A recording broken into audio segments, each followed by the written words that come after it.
This could very well be an episode of Whatever Happened To, but it's not quite that, so I gave it its own name.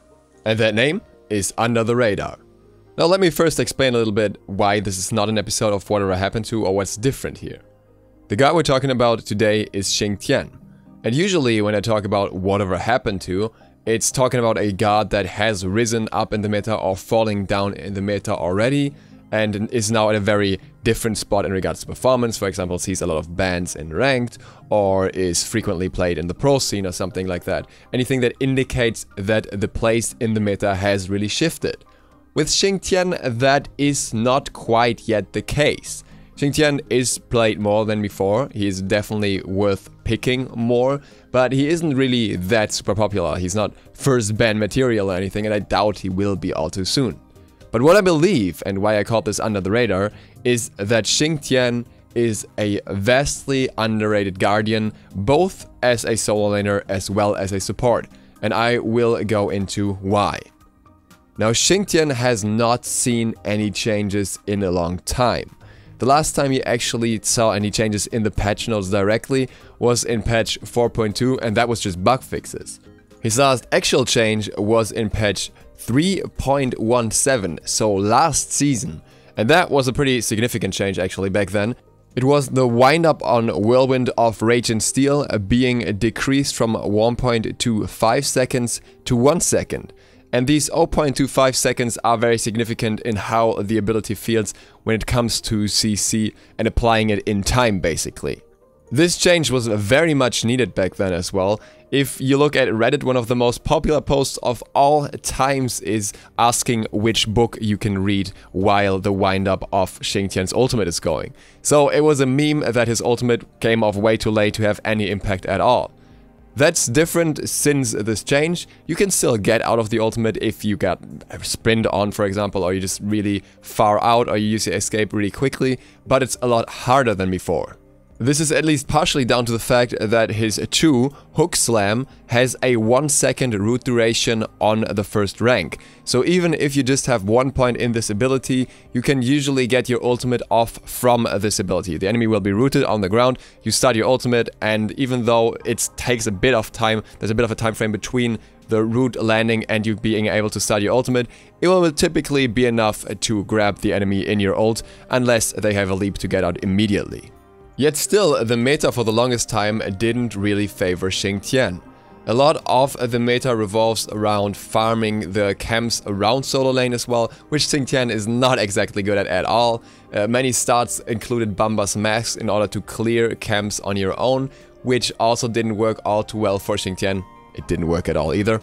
And that is slowly changing. For example, Bamba's mask is a lot weaker and is typically not picked up in solo anymore as a start, simply because the heal isn't really that great compared to other options that you can go for if you're looking, for example, for Swift Wing.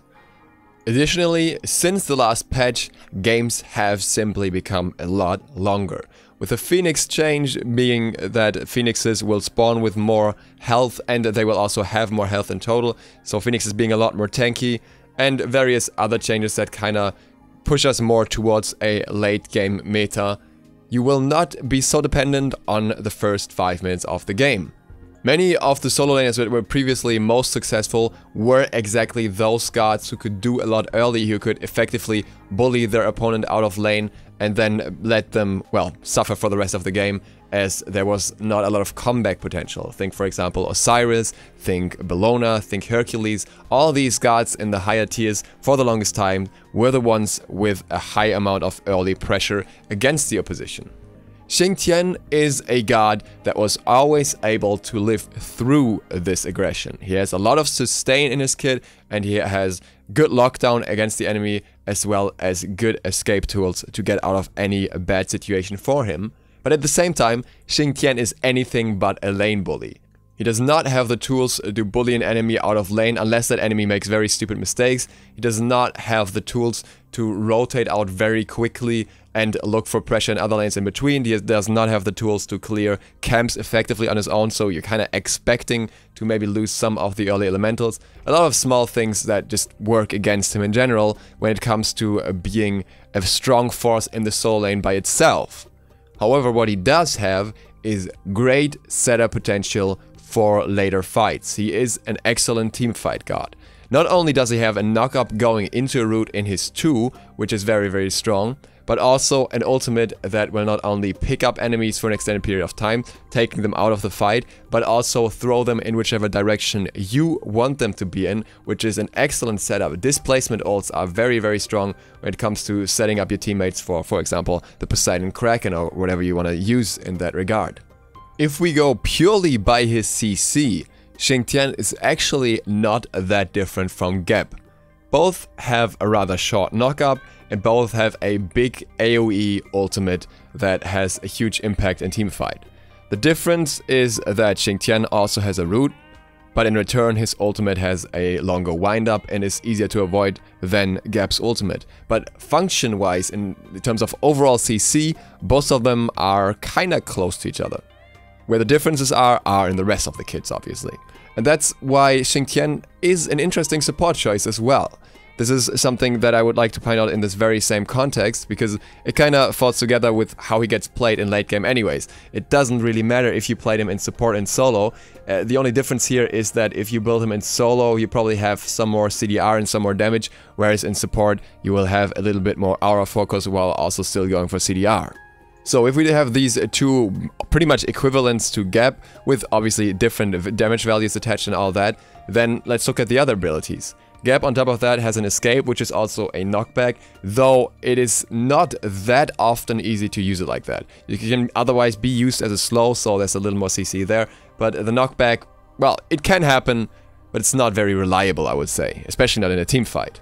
The most comparable ability on Xing Tian is Sky Cutting Axe, his 3, which is, in my opinion, the better escape. It's a leap, it gets over most walls, it gets you out of a lot of bad situations, and it comes with extra protections if you connect to an enemy, which is very nice in the middle of a fight, obviously. Those added protections stay for a while, up to roughly 5 seconds if you time it right, and you have to connect to a target to get that benefit, but otherwise you still have it while in air, so that's a serious amount of damage reduction as well. And talking about damage reduction, let's look at Furious Roar. Furious Roar is probably the most different ability from Geb, because Geb's other ability is a shield. Furious Roar kinda has something like that, and that's the damage reduction. It does up to 50% damage reduction on basic attack damage. Just throwing this out there, by the way, I recently made a video on Jade Emperor's Crown and how that works with basic attack damage, so this is a very interesting combined interaction which can significantly lower an enemy ADC's damage. So while not exactly a Geb shield cleanse, this has its own tools to reduce the enemy's damage. What does it primarily do though? Deal damage. And that is the core point of Xing Tian. Xing Tian not only does a lot in terms of utility for his team, but he also has very high power scalings for a Guardian. You have 60% on the 1, you have 70% on the total of the 2, you have 60% on the 3, and you actually have up to 175% magical power scaling on your ultimate. So this guard does a lot more damage than most other Guardians do in most situations, because most other Guardians just rely on their high base damage values, which he still has on top of that. He also has percentage health damage, which is very, very effective. And all of these factors combined mean that one thing, aside of obvious power, is very nice for him, and that is penetration. And there are a few things regarding penetration that have changed since we looked at it last. One thing is Void Stone, which was buffed in the most recent patch to now have more health. It lost some power, but it's a lot better item when it comes to effective health. A better item for Xing Tian especially. Better item in both solo and even support if you want to go that route. There's also another item that has been buffed not that long ago, which is Spear of the Magus. And this item is something that you probably shouldn't build on Xing Tian most of the time itself, because it doesn't really give him any additional protections, but it synergizes very well with any mid laner that can build it, that can play together with Xing Tian. Especially Poseidon with Spear of the Magus is very effective. If you combine a Poseidon with a Xing Tian, you have a ridiculous amount of damage if you get the spear procs through the pool, and then Xing Tian uses one or maybe the ult or whatever. All these instances of damage work incredibly well with a decent amount of penetration, or more specifically, protection reduction. Another item that was buffed was Genji's Guard. While this is not necessarily only good for Xing Tian because it also works against him, It does mean that he can get his abilities off a lot more often, which is especially important for a god that is so reliant on getting his abilities off as often as possible due to the fact that his CC is partially in his ultimate. And last but not least, there is the fact that he can double proc Vamp Shroud on both his 2 and his 3. For some reason, these attacks are counted as multiple instances of abilities, and both of them proc Vamp Shroud respectively. This seems to be intentional, as it seems to be known to high-res at this point, so I don't think we'll see any changes to it. It is somewhat understandable, as you are often not able to hit the full wave with them unless the wave is positioned perfectly, and if you only hit 3 minions, it kinda ends up being the same as if somebody else hits the full wave with a line clear ability. But it still is very effective in giving him more sustain in solo lane, and he's pretty much core on him now. If you're not going Vamp Shroud, you would have to have a very good reason, because even something like Mark of the Vanguard will usually be outclassed by the high amount of sustain that he gets through Vamp Shroud, in combination with his already high sustain, which also translates to teamfights, by the way. As long as you stay in the fight, you will get that HP 5, and it can sometimes be quite impactful. As closing words, I don't necessarily think that he will be the best character in competitive now. I do believe, however, that especially in ranked or in casuals, Xing Tian can be very, very impactful, and that's due to the fact that in those game modes you often rely more on yourself than teammates, and just having setup is not necessarily the most important thing. You're also well off having some damage on your own, and Xing Tian, even as a support, definitely brings that to the table, which I think is great and makes him a very fun character. That concludes my Under the Radar for Xing Tian. I hope you enjoyed this and maybe give him another go after having not played him for a very long time. Thank you guys for watching. I hope this was informative. I hope this was insightful. If you're not subscribed yet, feel free to click the sub button and maybe the bell. It really helps me out. See you for the next one tonight, and that will be the patch notes for audio. Duke Sloth, out.